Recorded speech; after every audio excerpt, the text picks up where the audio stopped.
Welcome to this explainer.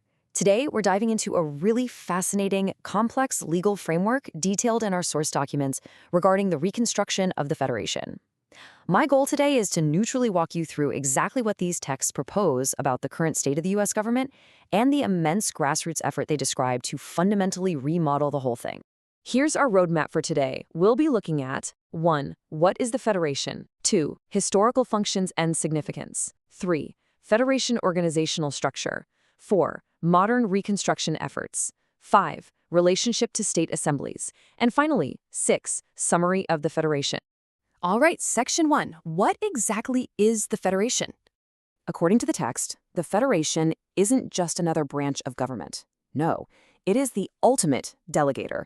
It's described as the principal holding all delegated powers and the actual employer of what the texts refer to as the federal subcontractors.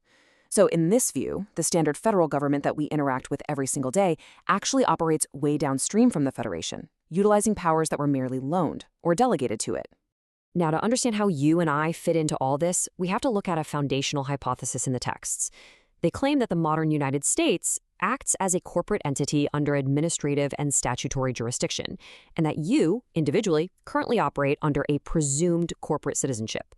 The documents assert that the remedy for this is a legal status correction, basically changing one's status to an American state national, or ASN, thereby effectively removing yourself from that presumed corporate system. Well, this brings up a very natural question, and it's one directly addressed in the documents. If people are meant to be self-governing American state nationals, why do we even need a government at all? The sources outline a surprisingly streamlined vision for governance here. The primary goal is simply protecting the people and their private assets. That's it. The secondary goal is to protect, promote, and develop public resources and maintain infrastructure, things like ports, roads, bridges, and schools. The texts argue that this is really all that an actual functioning government needs to be doing. Let's move right along to Section 2, Historical Functions and Significance. The documents present a timeline that is, frankly, staggering. They make the claim that this federation has actually been in existence on this continent for over 9,000 years. Fast forward a bit, and they state it's been operating as the international government under the name the United States of America since 1776. This is supposedly followed by a 150-year dormant period of what they call criminal misadministration, culminating in a massive claim that on November 21, 2025, the Federation resumes operational command of the United States. Historically speaking, the text frames the federal constitutions in a very specific, kind of unusual light. It defines them basically as power-sharing debt agreements between the Federation of States and the various branches of the federal government. The logic here is straightforward. Someone serves and someone pays. The constitutions merely set the terms of what those hired branches are supposed to be doing. Which brings us to Section 3, Federation Organizational Structure. Notice how the delegating federation is completely separated from its hired help in this framework. The documents actually refer to the entities using these familiar seals as subcontractors, specifically a territorial and a municipal subcontractor. The text makes a really interesting note. Anytime you see a seal contained in a circle, it indicates delegated power, absolutely not original or supreme authority. This introduces a totally crucial legal claim from the source material, the concept of a reversionary trust. The texts assert that because the constitutions are just agreements for delegated powers, if these federal subcontractors fail to perform, go bankrupt, or just cease to function, their powers do not just vanish into thin air. Instead, through reversionary trust, those powers automatically revert back to the delegator. And according to the documents, that delegator is the Federation. Let's jump into Section 4, Modern Reconstruction Efforts.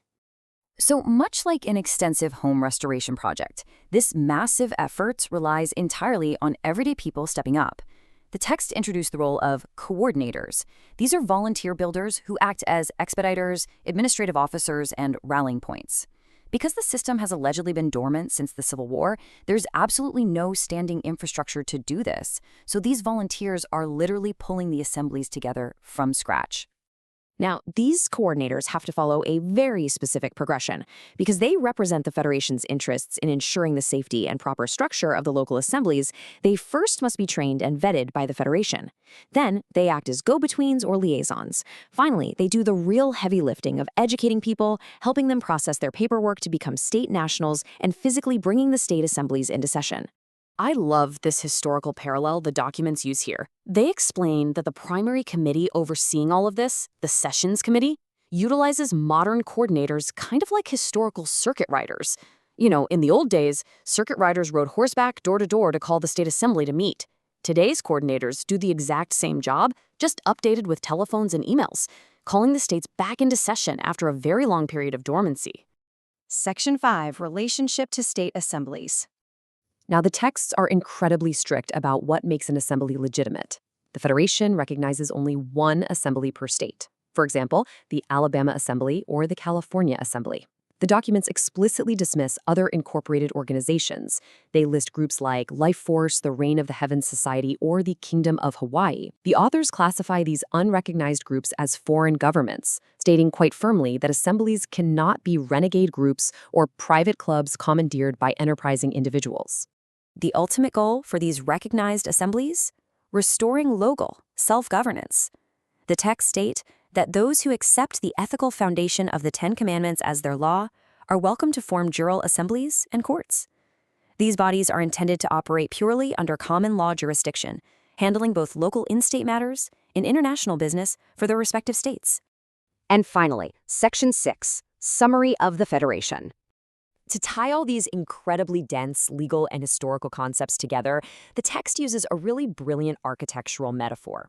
It says restoring the American government is exactly like inheriting a grand old Victorian-era house. Does it need updating? Absolutely. The cloth-bound electrical wiring and antiquated plumbing, which represent outdated or corrupt systems, need tearing out. But the texts emphasize that the service vendors we originally hired to keep the house running still owe us good faith services, and the foundation itself remains entirely sound. So the absolute crucial takeaway from our source documents is this. The Federation's stated mission is to peacefully settle this massive legal inheritance.